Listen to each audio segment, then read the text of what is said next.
तो मेरे साथ मोहित बिष्ट जी जुड़ चुके हैं, जो कि अभी कुछ ही दिन पहले पूरा वीडियो वायरल हुआ था। तो मोहित बिष्ट जी हमारे संग जुड़ चुके हैं। नमस्कार मोहित बिष्ट जी। नमस्कार जी, नमस्कार। कैसे हैं आप? बढ़िया हैं और आशा करते हैं आप स्वस्थ होंगे। जी, जी, मैं स्वस्थ हूँ भाई साहब। तो मोहित बिष्ट जी, जैसा कि अभी बीच में पूरे उत्तराखंड में कहीं न कहीं जो सुलह तिवाड़ी हॉस्पिटल है, पहले भी कई आरोप लग चुके हैं, प्रत्यारोप लग चुके हैं और अभी एक वीडियो आपके ज़रिए से एक वायरल हुआ था। तो मैं जानना जी, चाहूँगा क्या मामला है? क्या पूरा जो कि अभी कई बदलाव भी आपके जो प्रयास हैं, आपके प्रयासों से कई ऐसे बदलाव भी हो चुके हैं, जैसा कि आयुष्मान कार्ड पहले दिन में ही जो आयुष्मान केंद्र है वो सुलह तिवाड़ी का जो दिन में ही खुलता था, कहीं न कहीं अब रात को भी खुलने लगा है। और आप मतलब क्या मामला था, आप पूरा समझा पाएँगे? जी, जी, मामला ये था एक्चुअली जो सुशीला चैरिटी है, आप तो सभी लोग वाकिफ़ हैं, ऐसा तो कोई है नहीं जी, किसी जी, को आपके पता नहीं है वीडियो वहाँ में के बारे में। आपके हालाँकि आपके वीडियो ने स्पष्ट किया है, लेकिन फिर भी आपसे हाँ, जानना चाहेंगे। जैसे अब मैं ये बताना चाहता हूँ कि हम एक गरीब परिवार से हम भी आते हैं और हमारे जी, पहाड़ से आने वाले हों, ज़्यादातर चाहे हमारा अगर जो कि आस-पास। पहाड़ी एरिया है, जो कुमाऊनी जो पहाड़ के एरिया है, काफ़ी मतलब एक कहीं न कहीं बैकवर्ड एरिया है और जो भी जो कुमाऊँ के जितने भी वो पहाड़ी एरिया हैं, सब कहीं न कहीं हल्द्वानी ही एक उसका मेन जी, जी, वो उसका है कि हल्द्वानी सुलह ही एक तिवारी ही मेन है सबसे क्योंकि मेन मुख्य हॉस्पिटल रहता है कुमाऊँ का। हाँ, अब जो पैसे वाले लोग हैं, वो तो कहीं भी चले जाते हैं जी, प्राइवेट जी, में जी, कहीं भी। मोहित बिष्ट और जी। जिनकी पहचान है नेताओं से, वो सुशीला तैयारी में भी बेहतर उपचार ले रहे हैं, लेकिन हम गरीब लोगों के लिए एक ही साधन होता है कि हम एक आसान तरीके से अपने हॉस्पिटल में अगर लेके आते हैं। ऐसे हम भी अपने पिताजी को यहाँ लेके आए, पहले प्राइवेट में लेके आए। हमने भी यही सोचा था, जैसे कि हमने भी सुना था कि सुशीला तैयारी में इलाज नहीं होगा, तो हमको यही लगा कि 1 लाख के अंतर्गत में अगर प्राइवेट में इलाज हो जाता तो हम वहाँ कराते। जी। जैसे मेरे पिताजी पहाड़ से गिर गए थे, तो हम यहाँ ले गए हल्द्वानी। तो हम पुनीत अग्रवाल जी के पास ही ले गए। हमने सोचा चोट वोट होंगी तो वहीं से उपचार करा के जो भी लगेगा उनका। अच्छे हैं, बहुत बढ़िया व्यक्ति है, उनका नाम भी है, अच्छा इलाज करता। हम वहाँ ले गए उनको। जी, जी, मोहित बिष्ट जी। तो उन्होंने पापा ने जब शरीर की चोटें उनकी सही होने लगी, तो उन्होंने पापा ने मेरे सर पे भी बताया कि उनकी मेरे सर पे भी चोट है, तो उन्होंने कहा कि इनके सीटी स्कैन करा दो। जी। हम जब उनकी सीटी स्कैन करा के लेके गए तो उन्होंने कहा ये न्यूरो का मामला है, इनको कहीं आप न्यूरो में लेके जाइए जहाँ न्यूरो डॉक्टर है। जी, जी। तो हम उनको प्राइवेट अस्पताल यही मुखानी के पास में वहाँ ले गए, तो वहाँ डॉक्टर से मुलाकात हुई, तो डॉक्टर ने बोला इनका इमीडिएटली ऑपरेशन करना पड़ेगा। नहीं तो मेरा फिर भी मन नहीं था कि मैं हल्द्वानी में अगर ऑपरेशन भी करूँ, तो उन्होंने बोला ये आज और कल के बीच में आपको ऑपरेशन करना ही पड़ेगा, जी। 1-2 दिन में। तो हमारी हालात अब ऐसी हो गई, ना तो हम कहीं बाहर लेके जा सकते हैं, नहीं तो मैं तो कहीं बाहर की भी सोचा, मैंने कहा दिल्ली ले कहीं और जगह ले जाऊँगा। तो अब वो प्राइवेट में भी इतने ज़्यादा पैसे बोल रहे थे कि हमारी इतनी हालात इस वक़्त थी नहीं, क्योंकि घर में शादियाँ कोई चीज़ें हुई थी और हम 2-3 महीने से दोनों भाई घर में ही थे। तो अब जब कमाएँगे ही नहीं तो लाज़मी है कि पैसा होगा ही नहीं जेब में। जी। तो हम सुशीला तिवारी हॉस्पिटल ले आए उनको 14 अप्रैल को। जी हाँ, कहीं न अ, कहीं अगर एक मन में भी रहता है और कुमाऊँ का सबसे बड़ा हॉस्पिटल भी है, तो ऑप्शन हमारे पास सबसे पहले भी यही था कि सुलह तिवाड़ी ही ले जाया जाए, उसके बाद कहीं न कहीं दिल्ली की आप सोचते। हाँ, हाँ, बिल्कुल, बिल्कुल। हम दिल्ली की सोचते हैं और हम सुशीला तिवारी लेके आए उनको, क्योंकि हमने बोला चलो डॉक्टर साहब से जो मुलाकात हो गई, हमको ऐसा लगा कि चलो एक पहचान बन गई है, तो डॉक्टर साहब बेहतर उपचार करेंगे और हमारी मजबूरी भी समझेंगे। हमने उनको प्राइवेट अस्पताल में बताया कि हमारे पास में आयुष्मान कार्ड है सर, अगर आप इससे इलाज कर पाओ तो बहुत बेहतर होगा, क्योंकि ये देश के प्रधानमंत्री जी ने जो निकाला है ना जी, आयुष्मान जी। कार्ड। तो हमने कहीं-कहीं हमको विश्वास था कि इससे हो जाएगा, तो हम सुशीला तिवारी हॉस्पिटल जब 14 तारीख को लाए, तो डॉक्टर साहब ने बोला इनका आज ही करना है ऑपरेशन और इनका ब्लड का इंतजाम कीजिए तुरंत कहीं न कहीं से। तो मैंने खुद यहाँ से एमपी से गया था, मैं जबकि थका-हारा मैं खुद ही था, तो मैंने खुद वो दिया था अपना ब्लड डोनेशन किया अपने पापा को। जी। और बाकी डॉक्टर साहब ने क्या करा, एक पर्चा लिखा और वहाँ मुखानी के चौराहे के लिए बोला यहाँ से आप वो ले आओ, जी। सारे जो ये जो भी दवाइयाँ सर्जिकल हैं वो ले इम्प्लांट है लीजिए। वो ले आइए। हाँ, तो वही हमको 20,000 रुपए की तो शुरू में ही पड़ गई। तो हम वो भी ले गए। हमने कहा चलो अभी आयुष्मान कार्ड डॉक्टर साहब ने लगाया नहीं है, तो बोल रहे हैं कि आपने लगा दूँगा, कहीं न लगा। कहीं यह मतलब जो उसके बाहर मेडिकल हैं या उसके अंदर आयुष्मान जो वो है जो जहाँ दवाई जन औषधालय है, वहाँ कहीं न कहीं ये दवाइयाँ उपलब्ध थी या नहीं थी? दवाइयाँ देखो उपलब्ध तो अब ये मेरे को नहीं जो पता डॉक्टर उपलब्ध साहब ने है या लिखा था नहीं है। मतलब वो वहाँ मिलता या नहीं मिलता? डायरेक्टली उन्होंने यही कहा था नहीं, नहीं। कि बाहर हाँ, कि उन्होंने वहाँ मेडिकल स्टोर का नाम मेंशन करके दिया कि आपको वहाँ से लाना है। नहीं तो हम बाहर इतनी दुकानें हैं, हर जगह उपलब्ध है वो सामान मतलब इम्प्लांट। डॉक्टर साहब ने डायरेक्टली मेंशन किया था कि यहीं से लानी है। जी, जी, जी, बिल्कुल नाम मेंशन करके दिया है, आपको यहीं से लेके आना है। बाकायदा नंबर भी मेरे को प्रोवाइड करा है कि आप इस नंबर पर कॉल कर लें, इधर-उधर नहीं जाना है आपको। जी, जी। तो 4 किलोमीटर करीब दूर है वो, मेरे को एग्जैक्ट तो पता नहीं है, 4 किलोमीटर मेरे हिसाब से है। जी हम वहाँ गए लाने के लिए, वहाँ से हम ले आए इम्प्लांट और जो चीजें लिखाई उन्होंने, बेहोशी की दवाई, टाँके लगाने धागे। अब एक सरकारी अस्पताल में टाँके लगाने वाली दवाई और नॉर्मल एक बेहोशी की दवाई नहीं है, तो ये तो उपलब्ध फिर रहना चाहिए। फिर अब वो ले आया मैं वहाँ से, और बकायदा अब जब मैं बिल उसको मैंने बोला कि सर बिल दे दो हमको और ये मैं वो देता हूँ आपको, गूगल पे कर देता, तो उसने गूगल पे के लिए स्पष्ट मना कर दिया, बोला गूगल पे हम नहीं लेते हैं, आप एटीएम से कैश निकाल के लाइए। तो मैंने कहा मतलब एटीएम लाए नहीं हो। जी मैंने कहा मेरे को ऐसा हो सकता है, मैंने कहा 10,000 तो कम से कम आप ले लीजिए, और 10,000 भले ही आप कैश ले लीजिए। कैश ले तो मैंने 10,000 उसको गूगल पे जबरदस्ती डाले बिल्कुल। जी जो फिर वो मेरे को एक फरमान भी बन गया उसका। हाँ हाँ, मैं वहाँ से लाया ना, कोई बिल दिया, बिल की बात आई तो उन्होंने बोला ये तो डॉक्टर साहब से हमारी बात रहती है, डॉक्टर साहब यहीं से सामान मंगाते हैं तो आपको जीएसटी फ्री कर रहे हैं हम, इसलिए सस्ते में दे रहे हैं। जी अब 5,000 रुपये जहाँ सस्ते की बात होती है, तो यार हम एक गरीब आदमी है, 5,000 हमारे लिए बहुत बड़े मायने रखते हैं। है कि चलो छोड़िए, छोड़ दीजिए, चलो हमको अपना पेशेंट बचाना है, हमने कोई ऐसा मकसद से अगर होता तब भी हम भी वो कुछ करते, फिर रिकॉर्ड भी करते, कुछ भी करते ना। जी जी ऐसा कोई हमारा मायने नहीं, हमने कहा हमारा पेशेंट बच जाए तो छोड़ो यार, छोटे मोटे खर्चे तो अब आदमी कोई पेशेंट उस टाइम पैसे की कोई परवाही नहीं होती है आदमी को। हाँ, सबसे लोगों से फोन करके कर्जे मांग के, तो हम वहाँ वो मंगा दिया। डॉक्टर साहब ने उस रात को ऑपरेशन कर दिया, हमने बोला चलो ऑपरेशन सक्सेस हो गया तो ठीक है। रात को 1-2 बजे तक वो ऑपरेशन चला, तो उसके बाद में जब हम उनको ले गए तो हमने कहा चलो ऑपरेशन सक्सेस हो गया, बहुत बढ़िया हो गया, जैसे भी होगा देखेंगे। जी जी लेकिन जैसे दूसरे दिन 15 तारीख को दिन में डॉक्टर साहब ने 10 बजे हमको फिर बोल दिया कि आपके पिताजी का फिर दोबारा ऑपरेशन होना है। जी तो हमने सभी हम लोग चक्कर में आए परिवार वाले, हमने कहा कल ही तो ऑपरेशन हुआ, बोला फिर 4 बोतल का फिर अरेंज करो खून का, ब्लड का। हाँ, अब ब्लड अब कहाँ से करें, हम यहाँ से थके, अब मैंने पहले ही दिन दे दिया तो कहाँ से ब्लड लाए, कहाँ से क्या करें। तो फिर बड़ी मुश्किल से इधर उधर फोन कर करके बड़ी मुश्किल से जुगाड़ कराया हमने, कहीं ना कहीं व्यवस्था की। हाँ व्यवस्था करी हमने, ब्लड का इंतजाम कराया। उसके बाद में डॉक्टर साहब ने बोला इनके सर में एक हड्डी फ्रैक्चर है और वो हमको कल दिखी नहीं है, और वो फिर ब्लड जम रहा है, जिसके कारण में रॉडें भी लगेंगी, आपको रॉड मंगा देता हूँ मैं, आप पैसे कर देना पेमेंट। उन्होंने बाहर से एक व्यक्ति से पता नहीं किससे रॉड मंगाई, जी जी, और रॉड है अंदर, बोला मेरे को दे दिया, आप इनको ऐसा कीजिए 20,000-22,000 रुपये पेमेंट कर दीजिए। जी तो हमने बोला यार पेमेंट सर किस हिसाब से, क्या किस चीज़ का देना है ये तो बताइए। तो बोला पेमेंट दे दो, इनके सर पर रॉड लगाई है हमने और ये है वह है। तो अब उसका भी जानकारी नहीं है, नहीं वो भी बिल नहीं देने को तैयार नहीं है।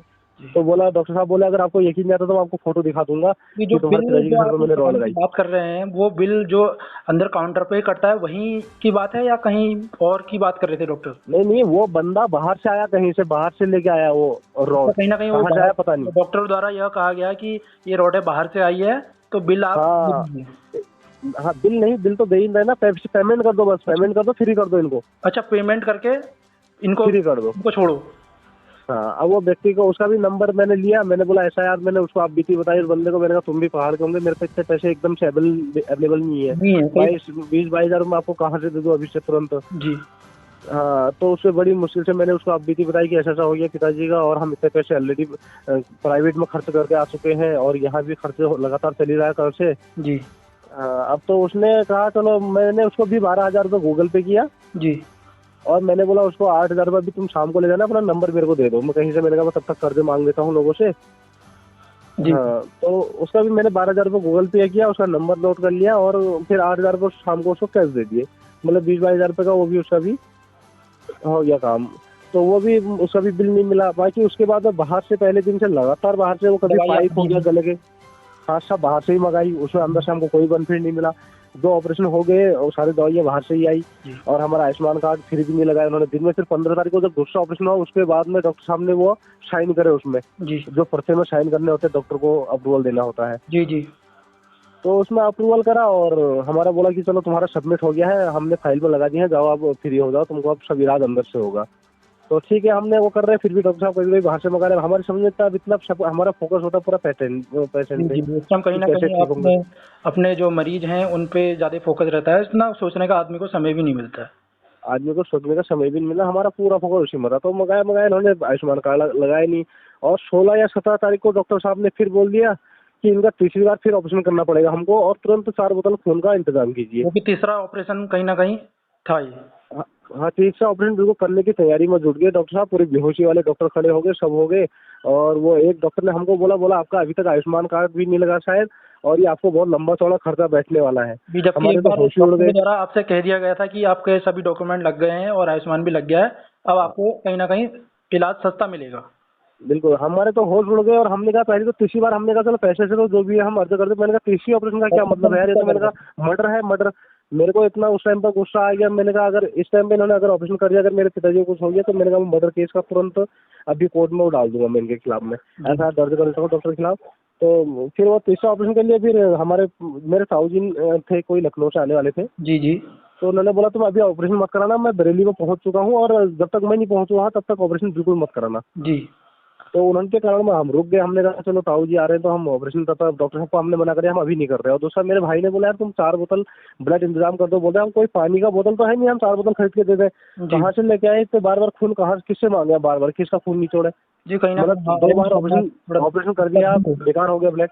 जी हाँ, तो वो हमने रोक दिया उनको। फिर डॉक्टर साहब बोले चलो ऐसा करो तुम कागज में लिख के दो कि हम तीसरी बार ऑपरेशन नहीं कराएंगे, मेरा मरीज अगर मरता है तो हम जिम्मेदार रहेंगे। अच्छा, कहीं ना कहीं डॉक्टरों मतलब का ये कहना था कि अगर ऑपरेशन नहीं होता है तो आप आपके ऊपर कहीं ना कहीं ब्लेम डॉक्टर डाल रहे आपके ऊपर, हाँ आपके ऊपर रहेगा, वो भी हमसे लिखवा के लीजिए। मतलब तीसरी बार, हम तो तीसरी बार ऑपरेशन करना चाह रहे हैं। थे जी, और ये नहीं इनके कराने थे, परिजनों के द्वारा नहीं मना कराने। कर दिया है। जी तो वो ब्लेम भी हमारे ऊपर डाल दिया। मतलब हमको तो ऐसा फंसा दिया ना इधर का ना उधर का। फिर मैंने बोला सर अगर सही हो जाते हैं तो आप कर दीजिए ऑपरेशन, कोई दिक्कत नहीं है। बोला नहीं नहीं, मैंने अपने सीनियर लोगों से बात कर दी है कि मतलब ऑपरेशन नहीं करेंगे, दवाई से ही सही करेंगे। फिर भी हमसे लिखवा के ले लिया कि अगर मेरे मरीज को कुछ होता है तो मैं इसका जिम्मेदार जिम्मेदारी मैं रहूंगा आप पे करके। होगी कहीं ना कहीं।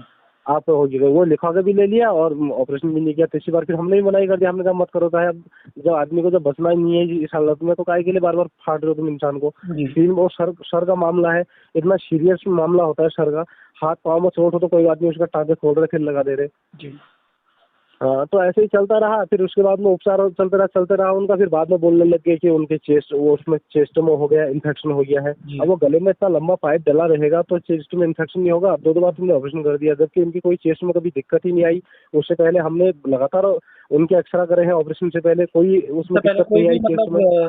रिपोर्टों में ऐसा कुछ साफ नहीं था। कहीं भी नहीं, कहीं भी नहीं, कहीं भी कोई दिक्कत नहीं थी चेस्ट में। उसके ऑपरेशन के बाद में ही उनके जब वेंटिलेटर लगाया वहाँ पर लापरवाही की गई। उनका जो गले में वेंटिलेटर पाइप गया उसको सक्शन नहीं किया गया अच्छे से, पूरा कचरा उनके मुंह में जमा रहा। तो एक लापरवाही, घोर लापरवाही का नतीजा रहा कि उनका चेस्ट में इन्फेक्शन हुआ जी और आखिरी में 2 मई को वो खत्म हो गए। जी। तो उसके बीच में भी इन्होंने क्या करा, इसके बीच में जब चेस्ट में इन्फेक्शन की बात बताई ना, बहुत दुखद घटना थी। हाँ, उसके बीच में जब चेस्ट की इन्फेक्शन की इन्होंने बात बताई तो हमने कहा चलो हो गया होगा यार, अब हम डॉक्टर आप हैं। तो इन्होंने बोला कि इसकी दवाइयाँ अंदर अवेलेबल नहीं होती हैं, आप हमको लिखित मत दो कि हम जो भी दवाई लाएंगे हम अपनी मर्जी से लाएंगे करके, बाहर से आप इंजेक्शन लेके आइए, जी आपको 2500 रुपये एक इंजेक्शन का पड़ेगा करके। तो वो इंजेक्शन भी बाहर से लेके आए हम सारे। तो वो इंजेक्शन भी सारे बाहर से लेके आया, कभी 5000 के, कभी 7000, कभी 8000 के, मतलब 10-20 हजार रुपये के इंजेक्शन फिर बाहर से लेके आया मैं। जी। हाँ, वो भी लेके आए। आखिर में 2 मई को उनकी डेथ हो गई। फिर मैं अगर वहाँ पर अगर विरोध करता क्योंकि मन में आक्रोश था तो ये मेरे को फंसा देते।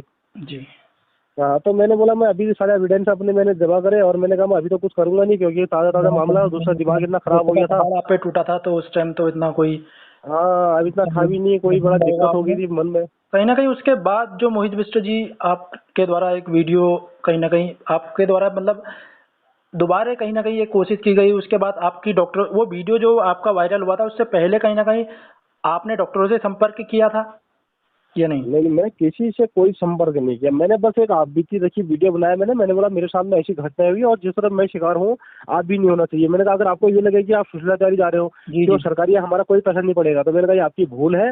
आपको अपनी जेब में 2-2.5 लाख रुपए लेके चलने चाहिए अगर जब तुम वो कर रहे हो तो, क्योंकि हमारे तरह तो हुआ तो आदमी वहाँ से कहाँ से इंतजाम करेगा। जी हमने तो चलो कर्ज ले लिए लोगों से, हाथ जोड़ के, रिश्तेदारों से, किसी से 20,000 मांगे, किसी से 30,000 मांगे। सारे गवाह अवेलेबल है मेरे, सब जो लोग मेरे को पैसे देने आए वहाँ पे सबसे पैसे मांगे, गुहार लगाई।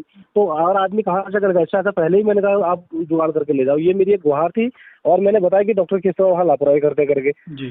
तो वो मेरी वीडियो थी तो वो काफी मीडिया ने उछाला और ये डॉक्टर लोग को इनको काफी मिर्ची लग गई मेरे खिलाफ में। इन्होंने मेरे को तो फॉलो किया नहीं, लेकिन मामला था आप मैंने भी वो कहीं ना कहीं वीडियो देखा था तो डॉक्टरों के द्वारा आप पे मानहानि का जो बात कही जा रही थी वो क्या मामला था वो?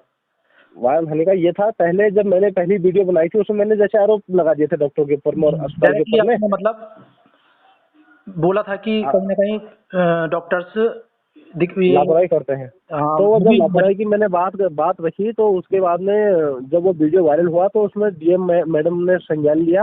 उन्होंने सीएम मैडम को तुरंत वो आदेश दिए उसकी जांच के कि बंदा वास्तव में सही है या मतलब गलत आरोप लगाए जा रहे करके। जी तो उन्होंने सीएमओ मैडम ने जांच कमेटी बनाई, जिसकी 7 जुलाई को हमसे सारे एविडेंस मांगे गए जी हल्द्वानी सीएमओ हेडक्वार्टर में। जी तो हमने सारे एविडेंस वहाँ प्रूफ जमा कर दिए, जिसमें हमारा पक्ष सामने आ गया कि मतलब जो भी बातें कही हैं क्लियर है करके। स्पष्ट कहीं ना कहीं स्पष्ट हो चुका था कि हाँ, वो निष्पक्ष जांच थी, सीएमओ मैडम ने बनाई थी, उसकी निष्पक्ष जांच हो गई थी और उसमें हमारा मतलब हमारे सारे एविडेंस वहाँ जमा हो चुके थे। तो उन्होंने सुशीला तिवारी में ट्रांसफर कर दिया कि मतलब आप इसकी समीक्षा करो कि ऐसी गलती आपके द्वारा क्यों हुई। जी। तो उन्होंने जब समीक्षा बैठक दी तो मेरे पास कॉल आया कि मेरे भाई को बुलाया जा रहा था वहाँ पे। मेरे भाई को मैंने कहा तो रास्ता खराब है, पहाड़ी इलाका है, बारिश आ रही है, तो मैंने कहा इससे अच्छा मैं कॉन्फ्रेंसिंग में मैं मीटिंग अटेंड कर लूंगा, क्योंकि आरोप प्रत्यारोप मेरे हैं। तो मैंने कहा तू क्या बात करेगा, मैं कर लूंगा। हाँ जी। तो मैंने वो अटेंड करी, तो मैंने अपना चालू करा रिकॉर्डर। मैंने कहा अगर ऐसा हो सकता है यही मेरे पर पलड़ा भारी करे कल, यही एक तरफा ही बात रखे। तो मैंने करा, तो इन्होंने हमने सब दुनिया ने देखा, पूरे उत्तराखंड ने देखा, किस तरह से मेरे ऊपर, पूरे देश ने देखी आपने किस तरह से हाँ ये सिस्टम हैवी हो गया। हमको ही मतलब मेरे ही पिताजी गए, मेरे ही पैसे गए, मेरा ही सब कुछ गया, उसके बाद में मेरे को ही गलत ठहरा दिया गया। फिर भी मैंने ऐसे कर दिया, चलो आरोप प्रत्यारोप लगाए जा रहे थे। हाँ, मेरे ऊपर ही उल्टा ब्लेम लगा दिया। तो मैंने कहा चलो कोई बात नहीं, हम गलती मानते हैं, गरीब लोग हैं, लाचार लोग हैं, हमारी गलती है, क्योंकि हम पेशेंट को हम ले गए, हमारी गलती ये थी कि हम सुषमा तिवारी में ले गए। और दूसरा बात मैंने सिर्फ यही मांग रखी कि और जनता के साथ में ऐसा नहीं होना चाहिए, एक सामाजिक हित के लिए हर इंसान का कर्तव्य होना चाहिए मानवता के नाते। ये तो अपने लिए, तो अगर मैं चाहता तो मैं अपने पैसे रिकवरी की बात करता, अगर मेरे को व्यक्तिगत चाहिए था तो मैं ज़्यादा तो कुछ और ब्लेम लगाता अपने व्यक्तिगत के लिए। लेकिन मैंने सामाजिक हित के लिए मैंने उनसे सिर्फ यही मांगा कि आप मेरे को स्पष्टीकरण ये करिए जो मेरे साथ हुआ और ऐसा नहीं होना चाहिए, और मरीज या उसके परिजनों के साथ ना हो। हाँ, मेरे ही परिजन का, पूरे उत्तराखंड से पहाड़ से आने वाले हर एक मेरे व्यक्ति जो है वो हमारा पूरा पहाड़ सब ऐसी हालात से जूझ के आता है, जो आर्थिक तंगी, गरीबी और दुरुस्त एरिया से आता है। तो किसी के साथ नहीं हो, ये गरीबी और आर्थिक जो स्थिति खराब है, और कहीं ना कहीं अगर हम हल्द्वानी या सुशीला तिवारी में कहीं भी हॉस्पिटलों में जाते हैं तो ऐसा आगे ना हो, उसके लिए आपने कहीं ना कहीं आवाज उठाई। उसके लिए मैंने आवाज उठाई, जिसके लिए समाज ने बढ़ चढ़कर हिस्सा लिया और मेरा समर्थन भी किया। बहुत अच्छा समर्थन मिला है आपको, उसके लिए काफी हार्दिक बधाइयाँ भी देता हूँ। धन्यवाद। लोगों ने बल्कि इतना तक फोन किया मेरे को कि जो आपके साथ हुई ऐसी घटना हमारे भी साथ हुई है, और अगर आपको एविडेंस की जरूरत पड़ेगी, प्रूफ की जरूरत पड़ेगी, इनके सबूतों की जरूरत पड़ेगी, तो हम सभी लोग कई ऐसे मामले हैं जो सुशीला तिवारी हॉस्पिटल पे कहीं ना कहीं आरोप पहले भी लग चुके हैं, तो उनको कहीं ना कहीं आप कितना मतलब मानते हैं कि कहीं ना कहीं यह जो आरोप लगे हैं वो कहीं ना कहीं ठीक लगे हैं? ठीक नहीं, 100% सत्य है। लोगों ने अपने परिजनों को वहाँ लापरवाही के कारण में खोला है। लोग तो ऐसे भी हैं जो किडनी का इलाज कराने आए थे और डेड बॉडी घर लेके गए हैं। जी हाँ, लोग ऐसे थे जो पाँव का इलाज कराने ले गए थे, लेकिन डेड बॉडी घर लेके गए। सामने आ चुके हैं सुशीला तिवारी हॉस्पिटल के। हाँ, इसके बहुत सारे मामले आए हैं। हर कोई, जब मैंने वीडियो डाली तो उन लोगों की पीड़ा जाग उठी। आज हर कोई मेरे आप कमेंट अगर देखेंगे 370,000 का कमेंट है। कहीं ना कहीं एक ओर से आवाज उठी तो सब कहीं ना कहीं अपने अपनी पीड़ा बताने लगे आप। हाँ, सबके दर्द उगर आए, सबने अपनी पीड़ा वहाँ पर रखी है। मैं तो उनको जांच समिति को, आपने देखा भी होगा, मैंने उनसे यही बोला अगर आपको लग रहा है कि मैं झूठ बोल रहा हूँ तो मेरा कमेंट चेक कर लीजिए, वहाँ उनकी जांच करा दीजिए। सब लोगों ने अपने पक्ष रखा और नंबर भी दिए बकायदा। जी। तो मतलब ये बात थी, और जिसके ऊपर मेरे को दबाने की कोशिश की गई, और तो उसका इसलिए मैंने वीडियो उजागर कर दिया। मेरा कोई मकसद नहीं था उस वीडियो को मैं सोशल प्लेटफॉर्म पर रखूं, लेकिन मैंने कहा एक सच्चाई जो है जनता देखेगी। आपकी एक मजबूरी भी थी वो जो वीडियो कॉन्फ्रेंसिंग का जो रिकॉर्ड था उसको सोशल मीडिया पे डालने की। जी बिल्कुल, मजबूरी भी इसलिए थी क्योंकि जिस तरह से मेरे पर आरोप लगाया जा सकता है, ऐसा ये कर भी देते मेरे पर मानहानि का केस, मेरे पर क्या सबूत रह जाता। जब मेरे को ही दबाया जाएगा, मेरे को ही किया जाएगा, तो जनता ने कम से कम देखा तो सही कि हाँ, एक वास्तव के सामने गरीब आदमी के साथ किस तरह से दबाव बनाया जाता है और किस तरह से परेशान किया जाता है। जी, कहीं ना कहीं अपने अधिकारों के लिए लड़ना भी जरूरी है। बिल्कुल, अगर इंसान मानवता है तो मेरे तो चलो, मैंने पिताजी चले गए, अगर मैं भी ऐसे ही होता और लोगों की तरह तो मैं भी यही बोलता कि चलो मेरे पिताजी भी चले गए, पैसा मेरे को क्या करना है, रहने दो। लेकिन एक मानवता के नाते, कल भगवान न करे किसी औरों को वहाँ जाना पड़े, किसी के परिजनों को इसी हालत में जाना पड़े, तो सबके लिए आवाज बुलंद करी। मैंने कहा इस तरह अब वो झुक भी रहे, बल्कि सुधार वहाँ पर हो भी रहा है। जैसे उन्होंने बोला भी है कि तो मतलब एक अगर सभी लोग अगर जागरूक हुए तो ऐसे मतलब हालात ऐसे नहीं होंगे, सरकारी सिस्टम बिल्कुल सुधरेंगे। तो सभी लोगों से भी मैं अपील और निवेदन करना चाहूंगा कि अपने प्रति कम से कम जागरूक होइए। जी, ऐसा भी इंसान मानवता के नाते क्या फायदा जो आपके ऊपर गुजर गई और आप आवाज भी नहीं उठा रहे उसके लिए। सही बात है आपकी।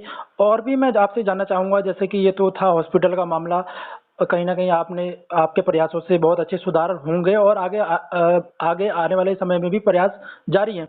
तो और जी। आप किस क्षेत्र में सरकार से माँग करते हैं कि सुधार होने चाहिए? क्या लगता है आपको?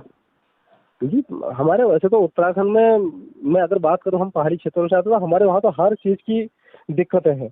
जी, लेकिन कम से कम एक सबसे बड़ा होता है स्वास्थ्य सुविधा, जी। क्योंकि स्वास्थ्य में इंसान स्वास्थ्य जब सुविधाएँ बीमार कहीं पड़ न रहा है तो कहीं पहले जो ज़रूरत रहे तो हमारा सब जो कुछ पहाड़ी मिलेगा। एरिया है, स्वास्थ्य सुविधाएँ काफ़ी मतलब ढीली स्वास्थ्य सुविधाएँ हैं। बिल्कुल, बिल्कुल, कहीं आप देख लीजिए, सयालवाड़ी हो गया, बेतालघाट हो गया, खैरना जी, हो गया, बागेश्वर हो गया, फिर हर जगह हॉस्पिटल बने हैं, करोड़ों रुपए के हॉस्पिटल बने हैं, ऐसा भी नहीं है हल्के-फुल्के।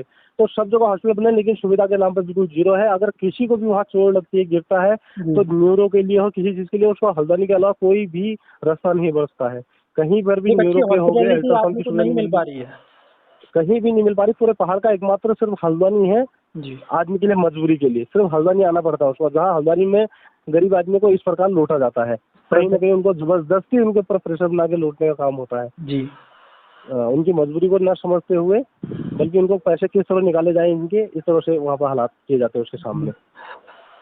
तो ये थे जी, हमारे संग मोहित बिष्ट जी, जिनके प्रयासों से सुलह हॉस्पिटल या उत्तराखंड के अन्य हॉस्पिटलों को भी कहीं न कहीं सबक मिला है और आने वाले समय में भी जो हमारे मोहित बिष्ट जी हैं, सामाजिक कार्यों में अग्रसर हैं और कहीं न कहीं इनके प्रयासों से अच्छे जो कि बदलाव आ रहे हैं। धन्यवाद मोहित बिष्ट जी। बिल्कुल, बिल्कुल, धन्यवाद है सर, धन्यवाद।